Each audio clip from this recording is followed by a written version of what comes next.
Asexual reproduction की main characteristics क्या है? जी बिल्कुल सही कहा, इसमें सिर्फ एक सिंगल पेरेंट होता है। खैर, अब हम रिप्रोडक्शन के एक नए तरीके के बारे में पढ़ेंगे। उसे सेक्सुअल रिप्रोडक्शन कहा जाता है। आपको क्या लगता है कि इस प्रकार की रिप्रोडक्शन में क्या फर्क होगा? अगर आप तेज हैं तो अब तक आपको आंसर मिल गया होगा।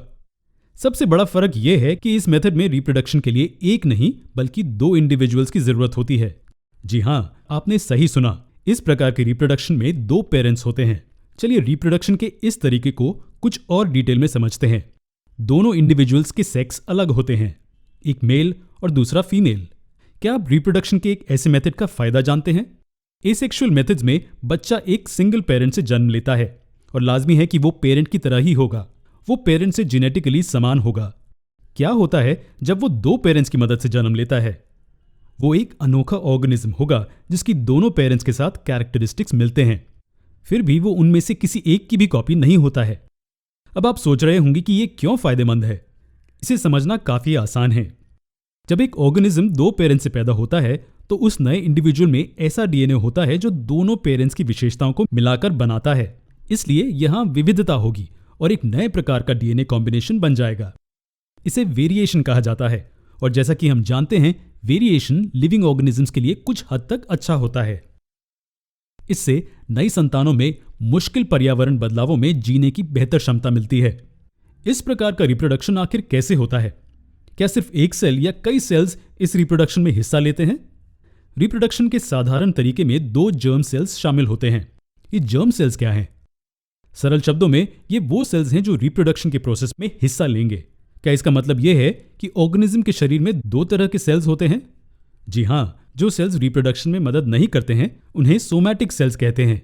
Somatic cells non sex cells होते हैं, जैसे कि स्किन या मसल सेल्स, जबकि जर्म सेल्स सेक्स सेल्स होते हैं, जैसे कि स्पर्म और एग। इन्हें इन दो कैटेगरीज में और क्या अलग करता है? जर्म सेल्स में क्रोमोसोम्स की मात्रा सोमैटिक सेल्स में मौजूद मात्रा से आधी होती है। लेकिन ऐसा क्यों है? अगर आप लॉजिकली सोचें तो कारण ढूंढना काफी आसान है। जर्म सेल में सिर्फ आधी मात्रा में क्रोमोसोम्स होते हैं ऑपोजिट सेक्स के जर्म सेल की दूसरी आधी मात्रा से मिलने के लिए। क्यों है ना ये तरीका इंटरेस्टिंग? जीवित रहने के लिए दो जर्म सेल्स को न्यूट्रिशन और एनर्जी कैसे मिलती है? फीमेल जर्म सेल को फीमेल गैमीट कहते हैं, जबकि मेल जर्म सेल को मेल गैमीट कहा जाता है। फीमेल गैमीट में भोजन होता है और वो फीमेल रिप्रोडक्टिव सिस्टम में होता है। मेल जर्म सेल आमतौर पर छोटा और गतिशील होता है ताकि वो फीमेल जर्म सेल में प्रवेश कर सके। जैसे ही ये मिल जाते हैं, फीमेल सेल द्वारा न्यूट्रिशन दिया जाता है और सही मात्रा में क्रोमोसोम्स के साथ एक सेल बनता है।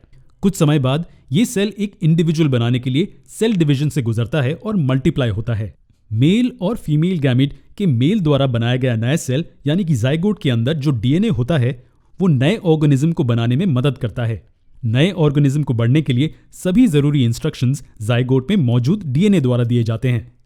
हम इस प्रोसेस के बारे में और भी बहुत कुछ हमारे आने वाले वीडियोस में सीखेंगे। हमें यकीन है कि वो बहुत ही इंफॉर्मेटिव होंगे। उन वीडियोस को जरूर देखें।